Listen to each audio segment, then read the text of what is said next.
Well, hello, General Hospital Daily Recap fans. Today's daily recap is for Friday, January 19th, 2024. Friday, January the 19th. Well, today was a very good day, very good Friday. So let's dive right in. We have Laura reacting the way I thought she would react. She was livid with Spencer. Like, how could you take that baby away from its mother and give it to your father? And she says, who, by the way, makes questionable decisions at best. She told the truth about her own son. She says, and you know this, right? Because see, when she got there, she goes, Cyrus, you looking better. Thank you, dear sister. Oh, he's playing the part. So why did you call me last night to come here first thing in the morning? I had a visitor last night that I felt you need to know about. And Spencer walks in. Why, great nephew Spencer, come on in. And he's like, Uncle Cyrus, you know. And so Laura's like, okay, Cyrus, what's this all about? Well, I wanted to tell you about my visitor, but I felt Spencer should tell you, be the one to explain it to you. And she looks at Spencer and he goes, Esme was here, right? And he goes, mm-hmm. And she goes, why would Esme come to see you? And Spencer says, well, grandmother, and he takes her hand. I saw father last night. She goes, Nicholas? Nicholas was in town? Where is he? Where is he? Oh, he's gone, grandmother. My son came in town and has left again without even seeing his mother. He says, she goes, well, at least you saw him. And she says, but what does that have to do with Esme coming here? And so Spencer told her, I gave Ace to father. You what? I mean, she was just like too through. And she says, Nicholas is, you gave this baby to someone that he does not know. Nicholas does not know Ace's wants and needs. And he goes, why would you do such a thing, Spencer? Because having him with my father's better than having him with the daughter of Ryan Chamberlain, Esme. And so she goes, Spencer, we have been through this. You know Esme is a good mother. You know this. And he goes, the amnesia Esme, but the old Esme, no, mm-mm, she's not going to be a good mother. What makes you think Esme has regained her memories? And Spencer told him the little things, the things that he would know. And he goes, she goes, just because she called you by a nickname, he says, a nickname that only she called me when the old Esme called me. Because look, no one else has ever called him that. You wouldn't look at him and call and think Spence. You just wouldn't. And he goes, grandmother. Plus, there were other things that she has said, and the way she said them, she has her memory back. She's just lying. And she goes, even if that were true, Spencer, that does not make her a bad mother. He goes, and she goes, and why didn't she go to the police? He said, because I told her if she went to the police, I was going to go to the police and tell them she has her memory back and not press charges against her for what she did to Trina, Cam, and Jocelyn. The police are waiting. She goes, oh my God, Spencer. She goes, oh my goodness. She said, you have no proof, son. You have no proof. He said, I know, grandmother. What I want to know is, why don't you know? Why won't you believe me?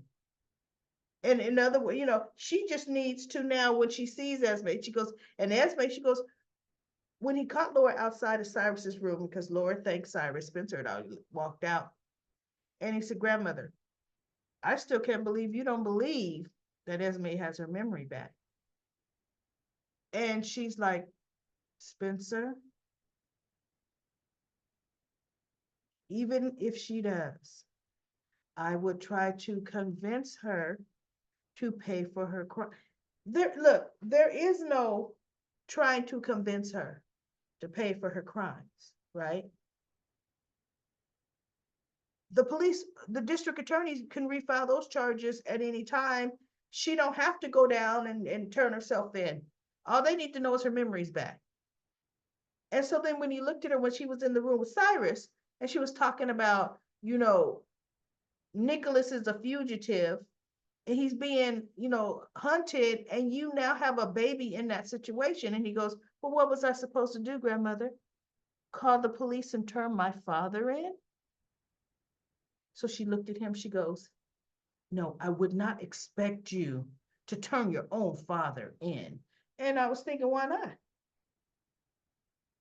Why wouldn't you? See, Laura she wouldn't turn her own son in. And he's a criminal and he's a fugitive. But she would just say, Nicholas, you should. I mean, let's face it, she didn't turn Esme in. She just told her to do the right thing. Honey, do the right thing. She wouldn't turn Nicholas in. But I do believe she'd say, do the right thing, knowing he's going to say, are you kidding me? I am hardly going to turn myself in. That's not happening.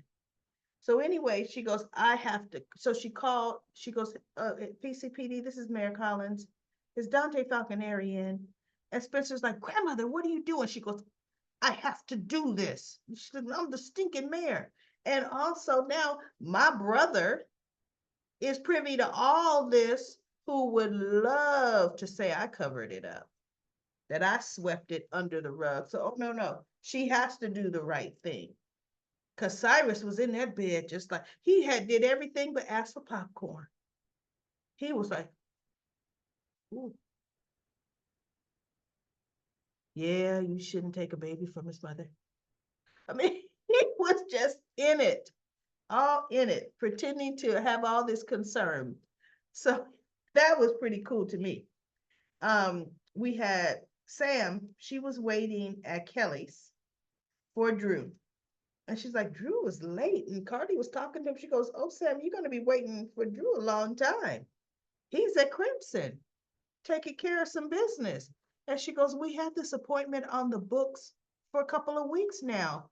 She said, this Crimson thing was last minute, just came up last night. And Sam was like, Cardi, do you feel like I feel that Drew has changed since Pittenville? And she says, yeah, Drew has made some change. He has changed. She said, but Sam, he went through a horrific ordeal. And Pentonville, Sam went to Pentonville, but I don't know, was she changed when she got back out? I know she was resolved that she was never going to go back into Pentonville again because she had to leave Scout and Scout was a baby, right? So, Sam said, you know what, you're right. You're right. We of course, I'm here. I'm here to give Drew some space if he needs it. I'm here to support him. Anything he needs. She goes, with the exception of sending my daughter to a school she didn't want to go to. And Cardi goes, no, that was understandable. So they had a nice little chit chat and talk. So Nina walks in the office and sees them packing up her office. And she's like, what is going on? Stop touching my stuff. Oh, she was having a hissy. Who told you to do that? And Drew came walking in. I did. Why would you have them? I mean, the looks. See that look on Nina's face? I mean, her head is about to just do a complete 365 or 360. The way she looking like possessed, right? Oh, I made this magazine. Oh, she was just, what you gonna do? He's like, well, you know what, Nina? You may be the editor-in-chief of Crimson, but Crimson is owned by Aurora Media. So I'm your boss. See, she forgot about that. She forgot. Nina should have bought that magazine when she had the chance. she had the opportunity to buy it from Jax. Jax told her, take out your checkbook.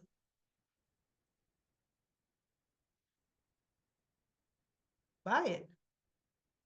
Because I think she wanted to buy it. And she had her checkbook and she was writing it. And Jack says, but see, here's the thing. That's going to take up the bulk of your capital. Whereas if I continue to own it, you have full autonomy, you still have your money. So she never pursued buying it. I would have bought that outright. So look, but she sure bought that hotel, that part of the hotel outright, didn't she? Which brings something else up that she's gonna do, but I think Olivia will put her foot down. We'll get to that in a minute. So anyway, she goes, and what's Michael gonna say when he finds out what you're doing? And I'm thinking, oh, are you crazy? That showed how delusional she is. If she thinks Michael would be on her side for anything, says you are Crimson is Aurora's flagship. We're bringing the most money. Michael would, you're trashing your own company. And so Drew looked at her. He said, Michael is running the company. I own the company. It's my decision. And when she goes, what's Michael gonna say? And he looked at her, he goes, hooray. What's funny to me? Hooray.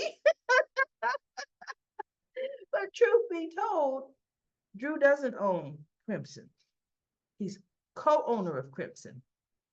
Sam owns half of that magazine. Michael is running Sam's interest for Scout. For when Scout grows up, it's turned over to her, to Scout, if she wants it, right? But Drew does have the authority to make those kinds of decisions in a heartbeat.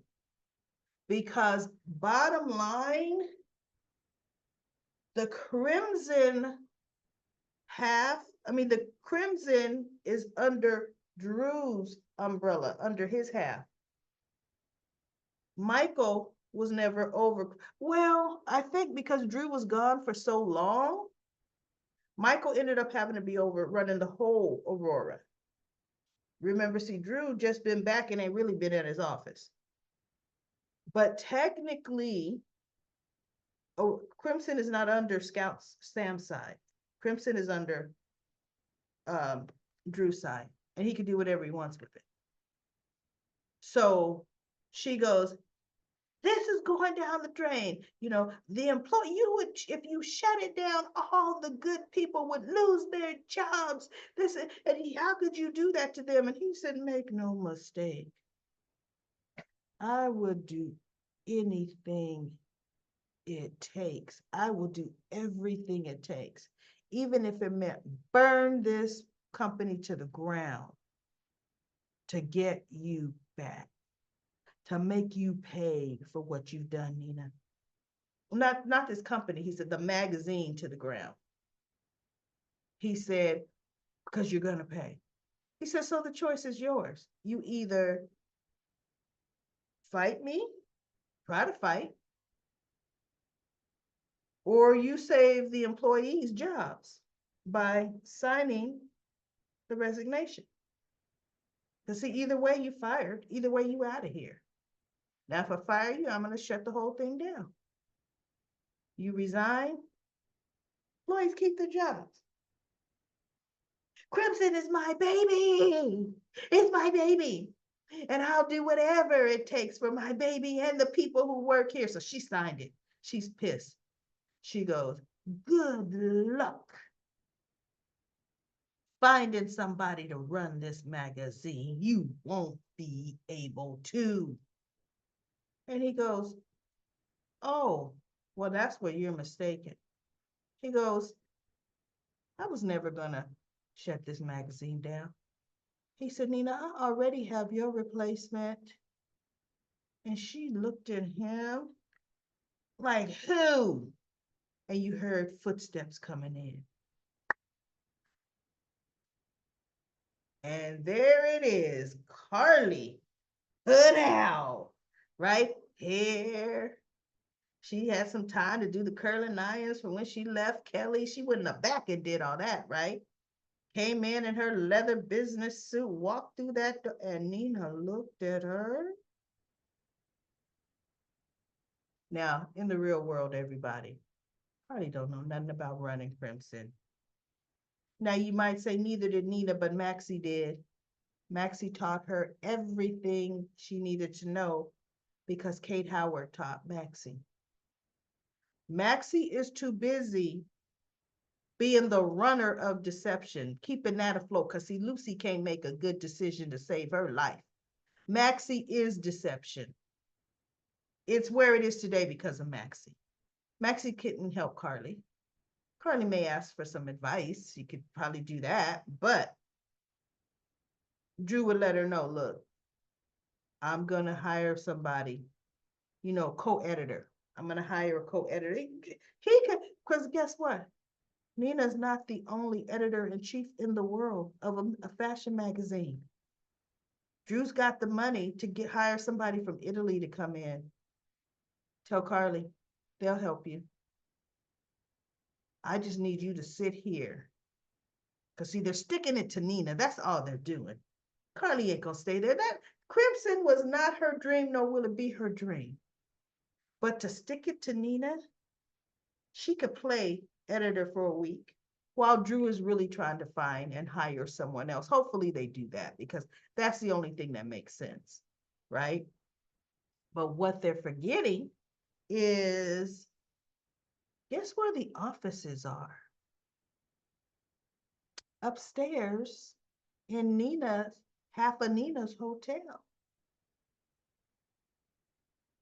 Nina could try to cancel Aurora's lease and evict them out of the building, right? But you want to know who would stop her? Olivia.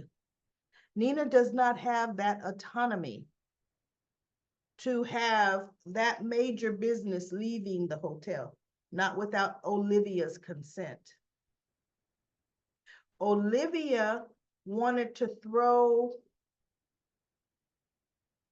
Nina out of the hotel when they found out she had kept Sunny for those 9 months. And Carly said, no, Olivia, no. I'm going to keep my enemy closer. I would love to throw her out, Crimson out, right? Even though Aurora is the one leasing the office spaces, but they could have said, no, suite number 215, where Crimson is, y'all gotta go. But anyway, we'll see. I already know that'll be Nina's, because Nina won't leave that stone unturned, but Olivia will put her foot down. She'll do that, I know. And even if she don't, Drew that's just office space. They can rent office space anywhere in New York. I mean, the only reason we know that's upstairs from the Metro Court is they say it, who could tell what's downstairs, right? Who could tell? So yeah, today was good. Today was actually very, very good. Let's go to comment corner. Emily says, I don't exactly agree with Spencer giving Nicholas the baby, but come on, Esme is cut from her father and mother's cloth. Tick tock, that girl is gonna blow, which I get, but come on, she is a mess and needs prison for the things that she has done. Also, I hope Trina goes solo to France and maybe meets a nice French boy. I am a Spring fan. What's a Spring fan? But come on, Spencer is lazy as nothing. Wait, it must be has nothing to do for himself. No ambition like Trina or Josh at all. Even that Adam at least is in college, and Cameron is in college too. Spencer has money and his grandma's couch, and that's good enough for Trina. Any mother wouldn't want their daughter, and a smart, educated daughter at that, waste her time with this dude just because he's nice and cares for her. Now, y'all know if it was your daughter, y'all would say, y'all would say for him to beat it like Michael Jackson. Portia is right. See, the bad thing about Spencer is he's not groomed to take over the family business. There is an alleged aloof Cassadine Industries. Nicholas was trained to run it, and no one ever trained Spencer to run it. So what is it, just running all on its own? What's the deal with that? They don't even talk about it. See, before Valentine got the boot, because for that moment it was known he was Helena's son and not Victor. I mean, not Nikos' son. He got the boot. He was actually, Valentine was the last one running the family business. And I think a large part of the family business is dealing with all the real estate that they have, really running the family estate and all that it entails. I think it's the family Cassadine business, but there's still supposed to be a company. There really is. Since Valentine got cut from it, no one has picked it up and run it. Even when Nicholas came back and took his rightful place, he probably played at it, but never taught Spencer. Tom says the Raffinina is coming. Catherine says, oh, and how did Carly get to Crimson so fast? And no revenge? I know. She is sticking it to her a little. Ugh, especially when Drew was already late to meet Sam and Carly was at Bobby's. Doesn't Sam have a stake in Aurora? Yes, Sam owns half of Aurora. Mika Sandra says, and Carly's hairstyle changed drastically from her usual straight full style to soft curls. And boy, did she look good, right? Catherine says, I am so mad at GH. I've been so disappointed in, wait, I haven't, I have not been so disappointed in a show ever. Let me explain. One, Dex was using a bottle of fentanyl when we are living in a world of daily ODs and crisis in the US. So unbelievably irresponsible. I didn't even know I didn't see the name on that bottle. Um, so much for Sonny keeping drugs out of Port Charles. Two, Adam. As a mother of a daughter with mental illness, and wait, they are botching the story because they're playing into stereotypes, blaming the parents and believing Adam a delusional person and believing Adam a delusional person. So sure it's a mix, but hello, how, if Sonny is bipolar, they didn't do their research? Well, they've done excellent research on Sonny's bipolar. You mean why haven't they done their research on Adam? Is that what you're saying? Because Maurice Bernard has made sure they're doing bipolar to a T because he's bipolar in real life. And then she says, Adam demonstrates symptoms of self-harm as a self-harmer, which he does, but he shouldn't have any hair in the back of his head. Now they make the parents, that the parents are bad guys. Mental health is very serious topic, and so is drug use. You're right, Catherine. So now Carly is head of Crimson. So they are treating women like Barbie dolls, dress them up for the other, and they are able. What wants, what a woman wants is equal pay and fair compensation. How this storyline plays is so offensive. All My Children is, is what? The only soap who took on serious issues with respect. Maxie should run Crimson, but look, who would run Deception? It's so ridiculous. Drew being different because of Pentonville? Question mark. What? He was a prisoner for years and years under Victor's. I know in a cell, and all he could do was write on the wall, but that beating broke him. Victor, and now we are at my point number 4, PTSD. Hello. Yep, he is post-traumatic stress. Cindy says, we make time for our priorities. Christina didn't return Blaze's text, and Blaze got the message, but showed up unannounced anyway. Now she's trying to talk Christina into giving things a chance. With all that's going on and the differences between them, Blaze should move on. Uh, if you have to convince someone to be with you, what have you got? That is true. How about a chance for something great? Yeah, P. Merle says that. How about a chance for something great? Anything worth having is worth fighting for. That's a good point. Cindy says Willow and Michael have both kept secrets from each other. At least they both acknowledge this to each other, but they need to deal with it together and make a promise to each other not to do it again. Then keep that promise. Yeah. I mean, Willow shouldn't drag that on too long. Bottom line, what Michael did is definitely not Divorceville worthy at all. And it's not worth months and months of separation. Forgive him. That's Michael, you know. Lucy, High Daily Recap Lady. It looks like Drew Came and Anna Devane are both crazy. P. Merrill says, no, they are finally acknowledging what happened to them without pretending all is fine. And then Lucy says to P. Merle, 7-Eleven, true that. They should also have PTSD, post-trauma stress disorder. I have recently been diagnosed with that, and it can affect all aspect of one's life. Wow, wow, yeah.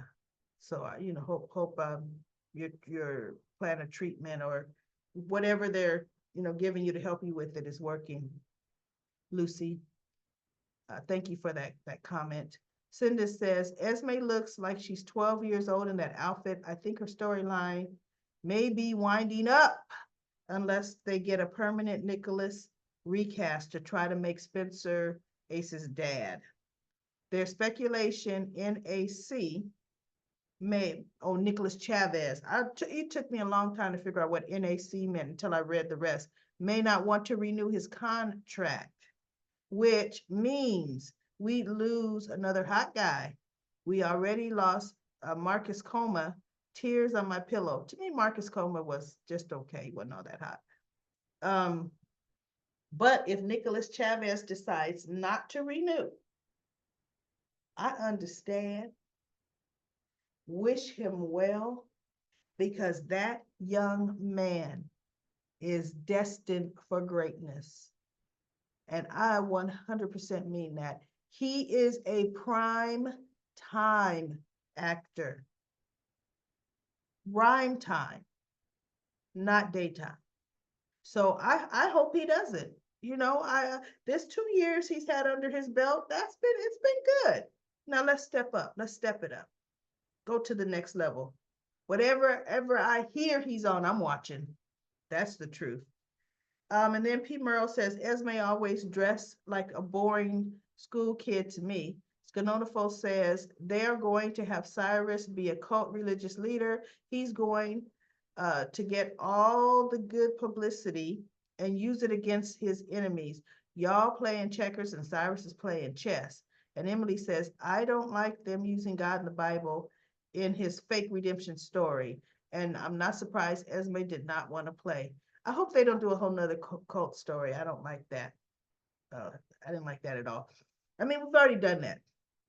We really have. And Jackie says, dang, I hate you a day behind. I'm excited about Cliffhanger Friday. Can't wait for your take. And then Lucy says, Friday's episode was A+++++. And Jackie said to Lucy, I know, girl, it was good. Mika Sanders says, I agree, a day late after the present day's episode is aired, 24 hours plus 4B viewing, upload before uploading the review and before the what episode next episode. And then Lucy said to me, Cassandra, I wonder why. Well, let me answer those questions. I know I have fun, and you might think that, and you know what, since I'm done with daily recaps, let me move them. You might think that my daily reviews is my profession, but it is not, everybody. I do this for fun. This is my hobby. I love General Hospital. I like The Young and the Restless. I watch them daily, but sometimes when I say watch them, I'm in my bed, okay? I have a career and a profession.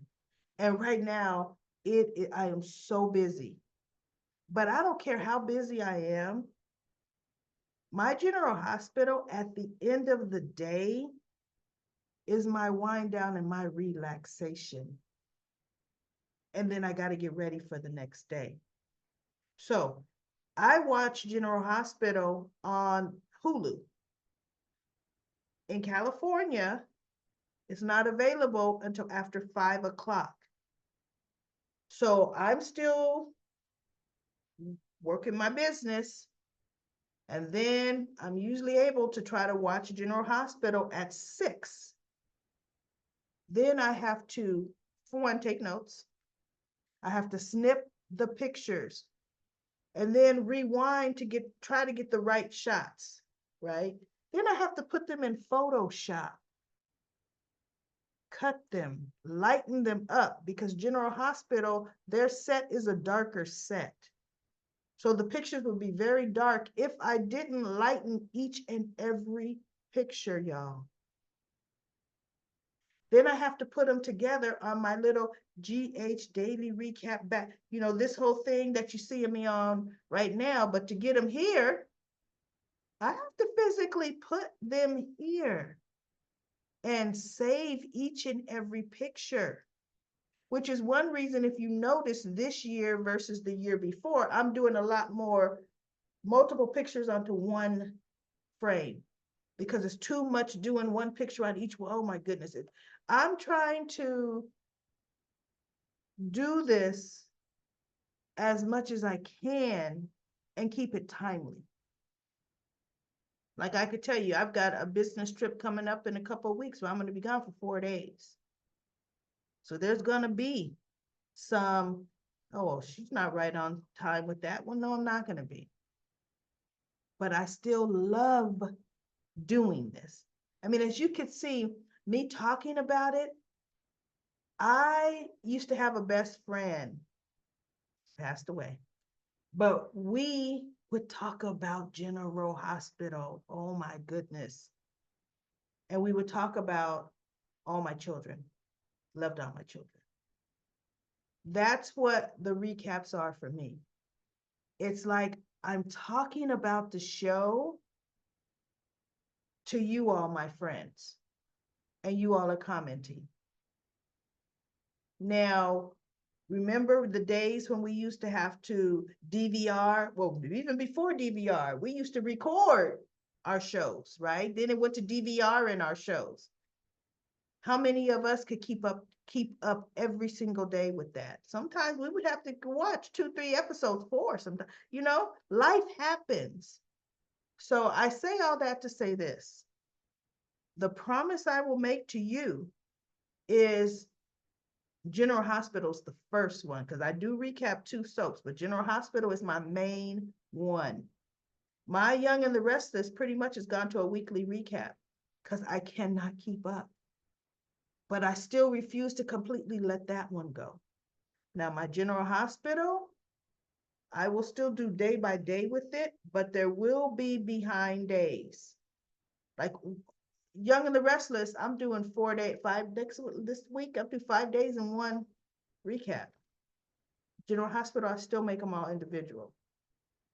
So I love the fact that, you know, you guys are complaining. Let's call that what it is, y'all. complaining that I can't do it. I'm not keeping up. Some of you are watching this soap when it actually airs at 2 o'clock in the afternoon in California is when it airs. There's no, I'm running my company. I don't watch my soaps until late at night after, and not late at night, but after all business is done. So with that being said, please, I'm happy you want to hear my take. I'm gonna keep giving you my take. And tonight is Friday. I did it tonight because I do have a 2-day conference this weekend, Saturday and Sunday. So I knew I wouldn't have a chance to do this Friday's episode this weekend. So I'm staying up. It's not late here, but I'm not getting ready for the conference. I'm getting this done. Then I'm going to get my stuff together for my conference all weekend. So everybody look, have a great weekend. Daily recap lady loves talking to you every day. If I can, trust me, I do. So I will be back Monday with another daily recap of General Hospital.